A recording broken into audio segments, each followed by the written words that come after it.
Instagram not login problem fixed. Hello guys, welcome back to this new video. I'm gonna show you how to fix Instagram not login easily and fast. First thing, open the settings on your phone, go to the apps manager, open the apps.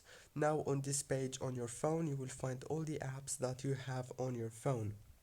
Scroll until you find Instagram and then click on it like this, and then you have to click on storage, click on clear cache, go back, click on this force stop, and then go to the permissions right here and make sure to enable all the permissions right here.